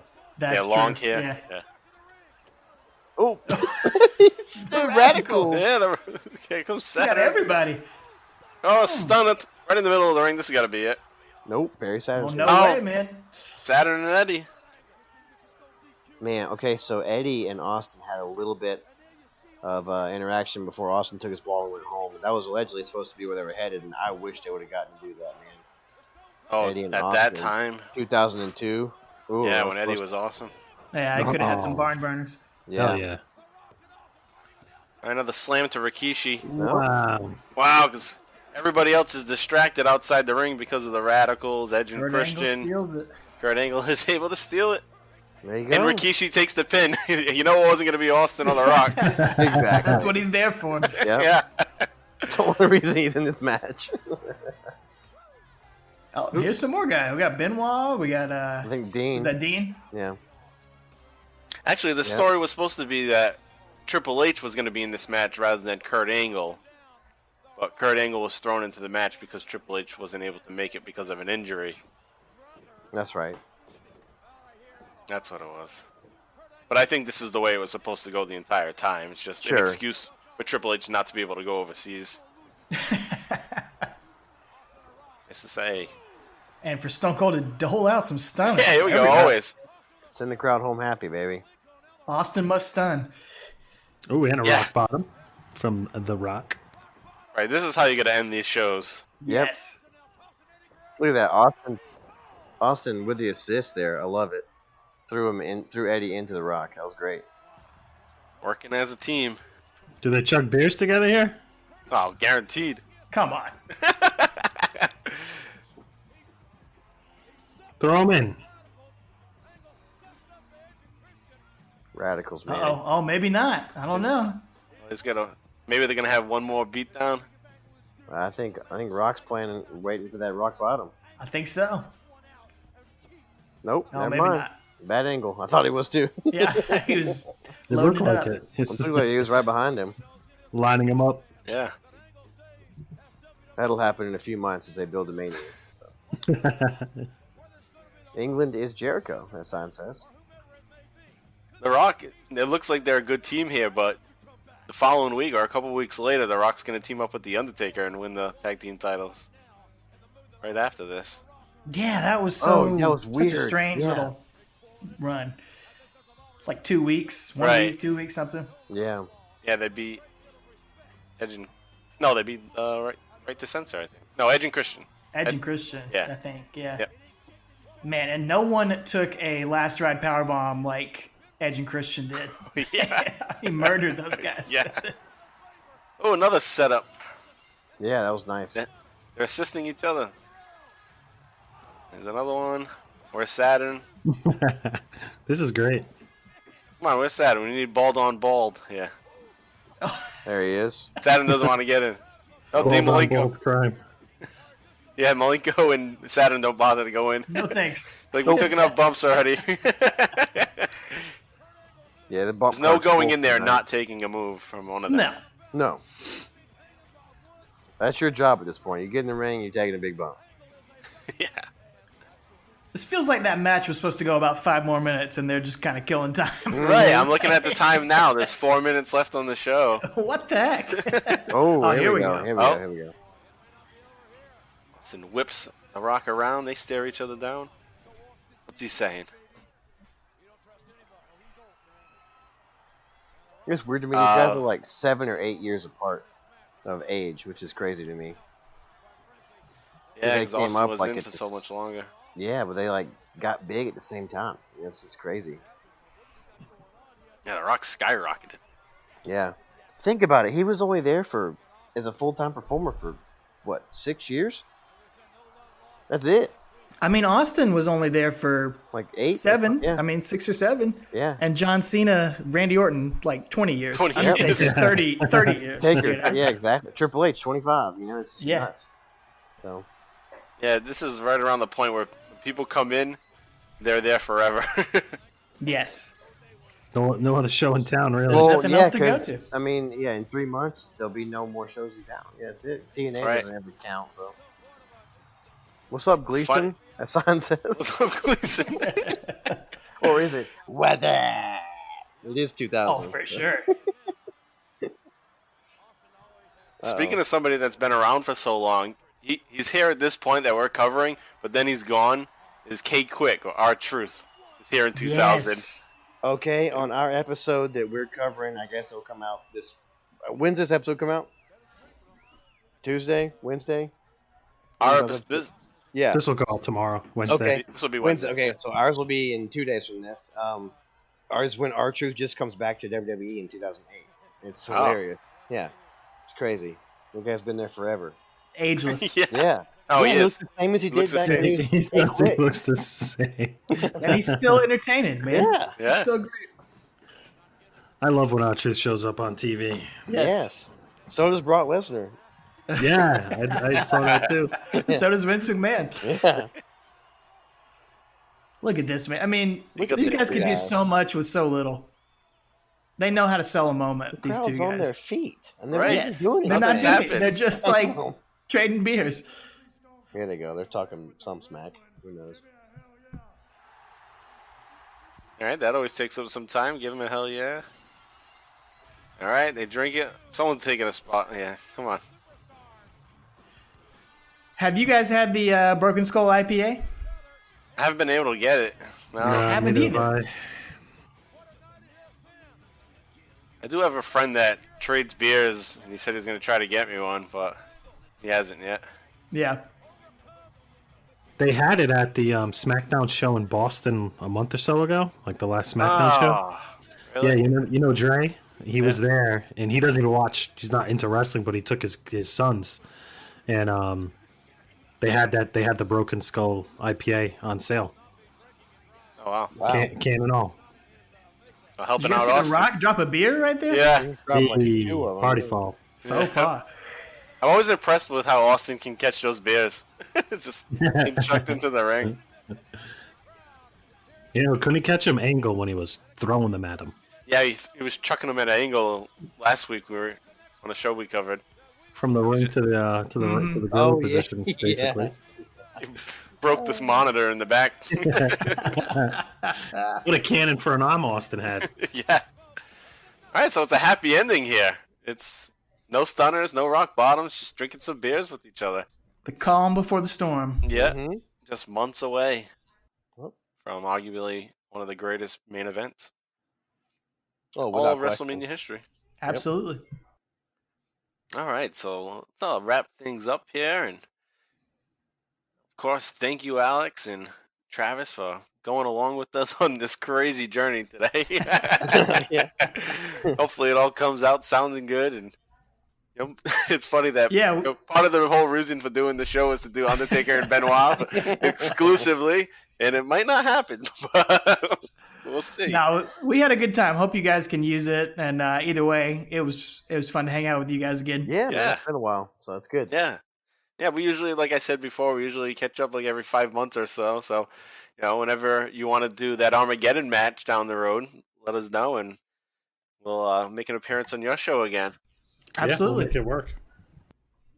We'll do it soon. All right. So I'm gonna just do the bottom line wrap up. You guys can hang along with it if you want, or you can Sure. go if you gotta.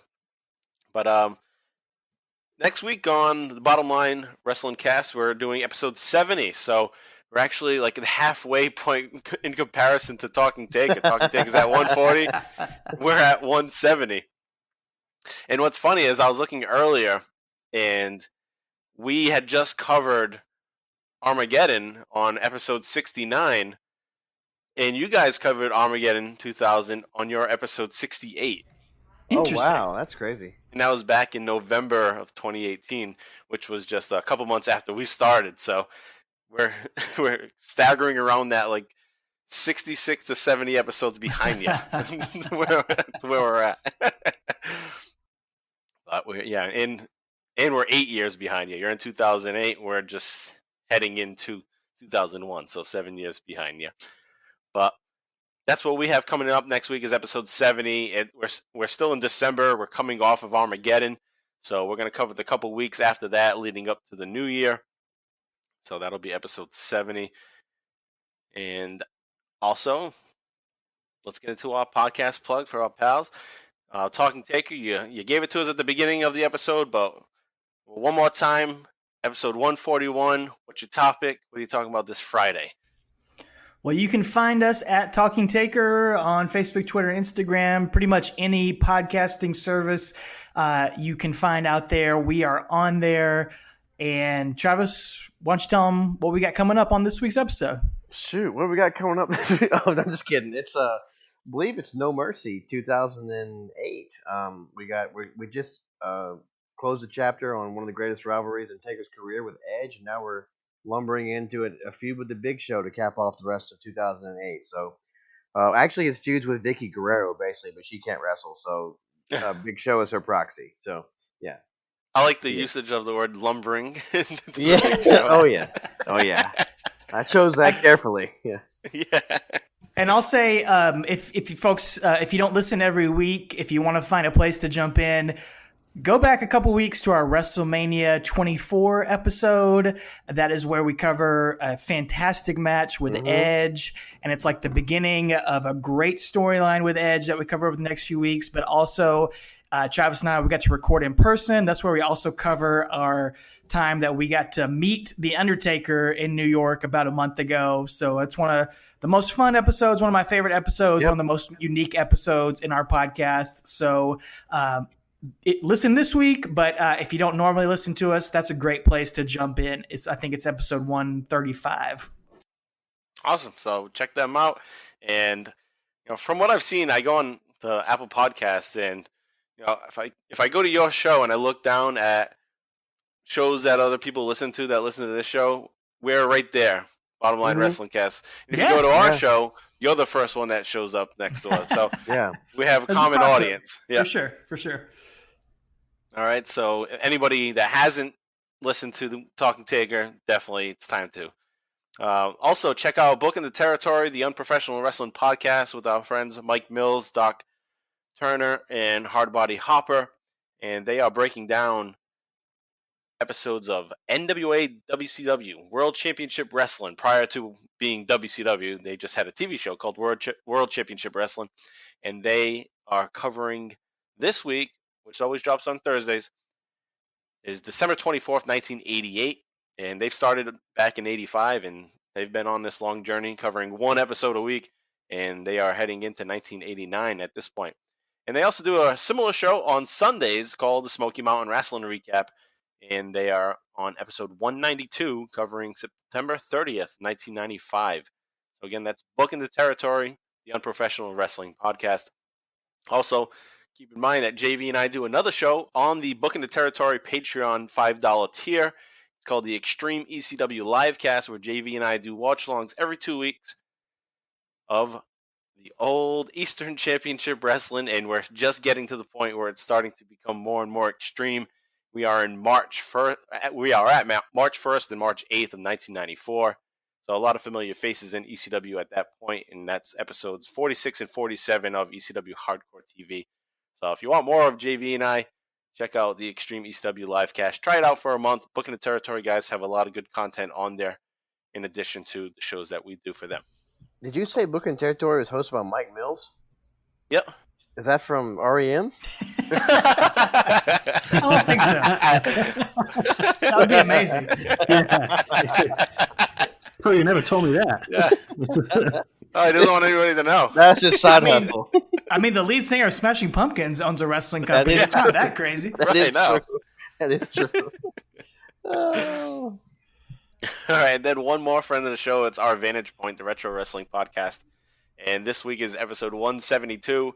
And their opening segment this season is called Fresh Perspective, where they give a new perspective on something that they once liked or didn't like. And they've changed their mind. So they have changed their mind on Todd Pettengill. They once thought he was lame and annoying, but now they like him, I guess. I'll tell you what, man. When I was 8 years old, I wanted to grow up and be Todd Pettengill. That is not a lie. Oh, he had a good way of relating to kids, sort of. You know, I thought he was the funniest man on planet Earth when I was like in elementary school. No, it's like you look back at it, you notice that his jokes are even outdated for the time. Like, how was a kid living in the 90s supposed to know references from the 70s and the 80s? But just his whole personality, it's like having the cool teacher. Even though he can't totally relate to you, he's trying better than any other adult. You know? So Todd Pettengill is that cool teacher. He was on an episode of WWE, like where they would do the watch along thing. I think it was for what was the pay per view before Mania? I think it was Elimination Chamber, maybe. Or oh, even really? Rumble. Yeah, he was on one of those watch alongs. Todd Pettengill was. It was I'll crazy. have to go back and find that. Yeah, it was one of the ones right before Mania. So anyway, he still does like New York radio, doesn't he? Yeah, he still has Does a he show. Still have an earring? Unfortunately, I think so. It probably does. Like a black turtleneck. Oh man, those times are great though. 95, watching. That's my sweet spot, man.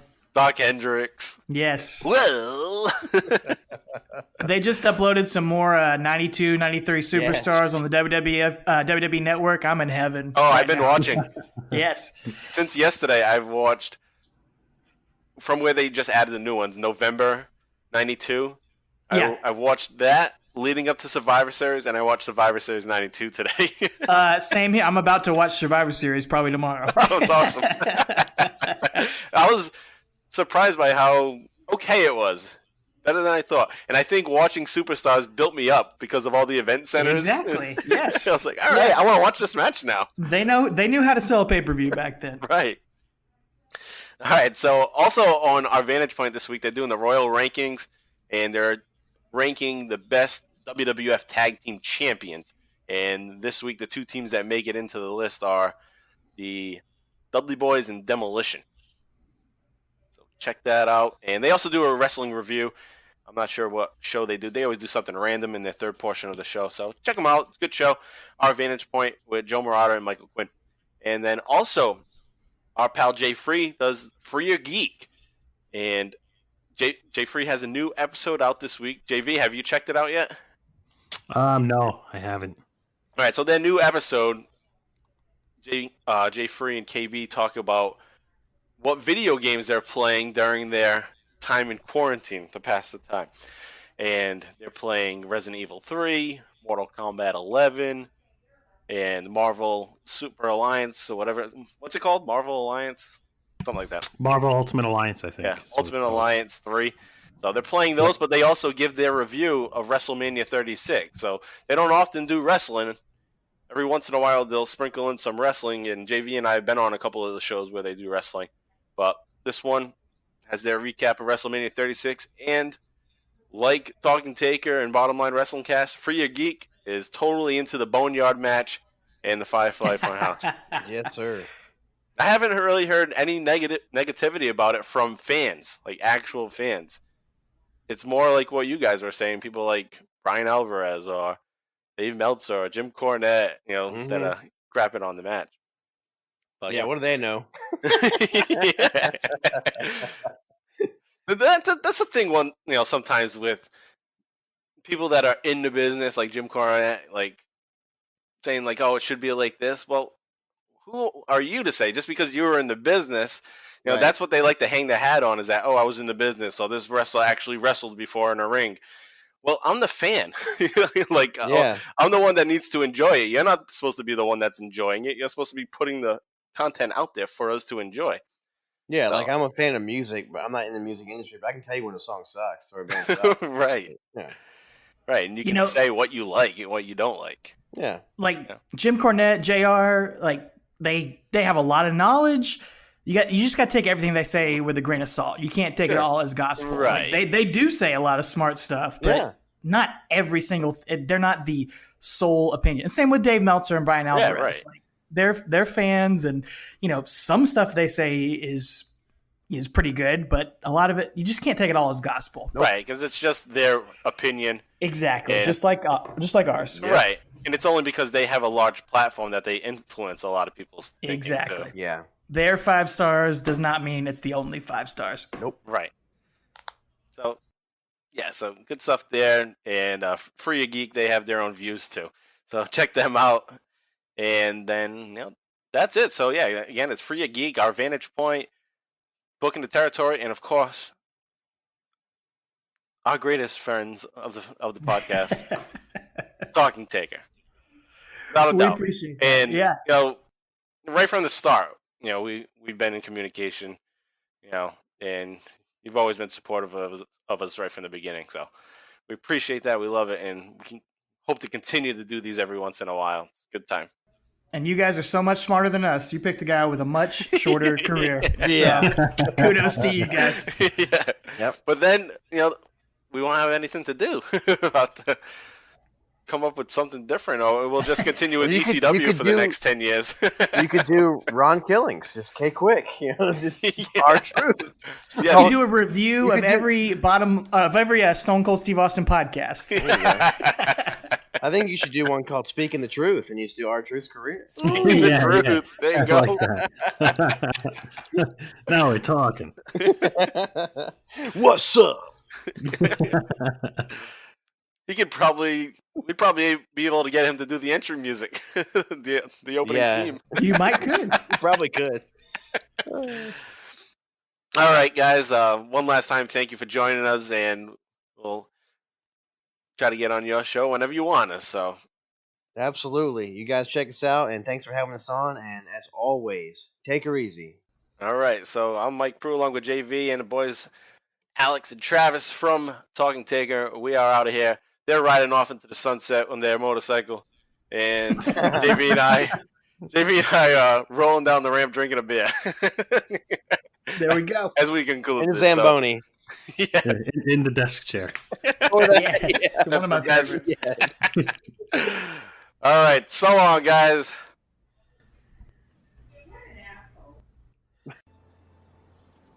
And that's all I have to say about that.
not breaking, no, it's only the beginning. Slap on the next one in